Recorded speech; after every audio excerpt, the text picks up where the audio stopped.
Behaviorism, put simply, is based on actions taken and how we can alter those actions. Behaviorists focus on what is done. This isn't to say that the thought process or rationale behind a behavior isn't important. Radical behaviorists view any action taken by an organism, including thoughts, feelings, and other unobservable phenomena, as distinguishing behaviors. However, the process of thought is unobservable, unlike physical behavior, i.e., thinking about kicking a ball versus actually kicking a ball.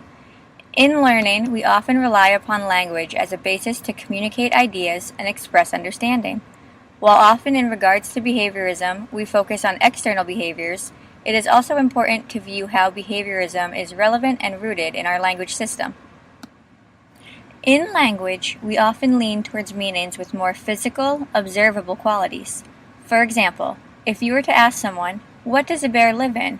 his or her first answer may be a cave or forest. It is unlikely they will tell you that a bear lives in a slough, the correct term for a pack of bears. Now, had you asked, "What do you call a pack of bears?" you are far more likely to get the answer you were looking for. This is because humans are prone to think in relatable physical forms. A cave is a tangible answer. A slough, however, is a more abstract concept, and thus not the way our brains are wired naturally to respond. While either cave or slough could accurately answer the proposed question of, "What does a bear live in?" we tend to need more prompting, more specific information to reach the meaning that is less tangible. This is relevant even in our lack of knowledge. When we do not know the term for a living arrangement of an animal, we refer to them as a pack or a group, i.e., what is a group of geese called? What do you call a pack of bears? Both group and pack have physical connotations connected to them.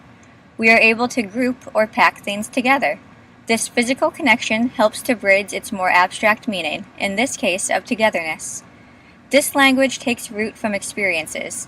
As Raymond Williams explains in Key Words, A Vocabulary of Culture and Society, before the 19th century, the word experience meant literally something a person had gone through, having no connection to feelings or thought processes. In the example, "What does a bear live in?" we are able to experience and connect with the word in. We have all been in a place. We all live in a house or home. We know in as a reference to place where an object or person exists, existing being our relatable, doable behavior.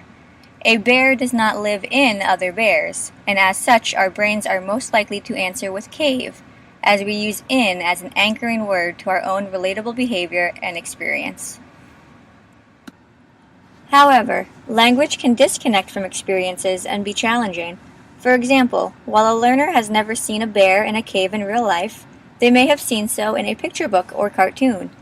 By use of these mediums, we're able to increase understanding of experience, even without having had said experience. While these mediums may benefit some, they cannot benefit all. Now imagine a learner who lives in a place that has no bears. Bears are not represented in their media, and as such, this student has no frame of reference to connect with. This is problematic for our learning, for if we are not using real life and relatable experiences, in the terms of behaviorism, we are not learning.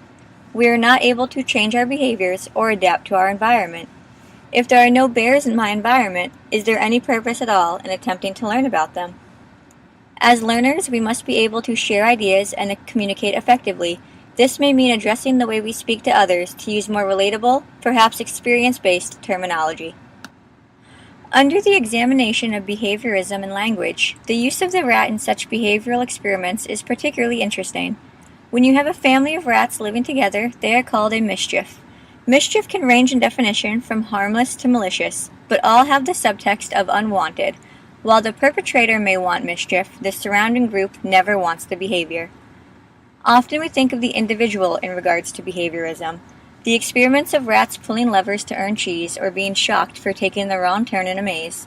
In these cases, we rarely think how the altered behavior of the individual rat may affect the mischief. This is interesting, as Skinner himself had thought that through behaviorism we would be able to reform society in a better way. Behaviorism remains the cement of most special needs interventions used today. In fact, both classical and operant conditionings are often used to correct and change behaviors of special needs students. This is especially true for learners lacking language. While language is our most relied upon form of communication, Learners who lack this will still be able to relate via experience to the basic needs of food and comfort. For example, a learner without language is frustrated attempting to use manipulatives to spell their name. Positive reinforcement may be food. The learner is given Cheerios every time he or she correctly spells their name. Eventually, the learner may, when seeing the manipulables come out, turn their attention to where they know the bag of Cheerios comes from. While the behavior has changed and the learner is now putting the letters in their name in correct order, it is open to debate if the learner has truly learned. Yes, our behavior has changed, but these methods often don't relate to experiences that will later be attained in life. What happens when the learner no longer receives the positive reinforcement? Now, let's move on to the group. Let's say we have two learners sharing a desk, Jax and Mary. Our second learner, Mary, is able to see that when Jax spells his name, he is given Cheerios. Mary may repeat this behavior, spelling Jax with the same manipulables, but is not rewarded with the same enforcer she has come to expect when seeing Jax. This is where our goals for societal change from behaviorism fall short. Behaviorism is highly effective on the individual, but becomes harder to use in influencing larger groups. Control. According to Henry Rodinger, through the use of behaviorism, we can reduce problematic behaviors and increase the probability of desired behaviors by providing and withholding reinforcements. Of course, we know that through classical and operant conditioning, we can alter behavioral patterns. However, this is assuming that behavioral intervention is continually happening. Let's say our friend Jax has magnetic letters at home.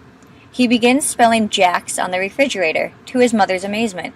His mother rewards him with a hug. The hug is a positive reinforcement, providing an understood comfort to Jax. He soon begins putting the letters Jax together randomly, unsure if the stimulus will be a hug or food, but having learned he will receive a positive stimuli.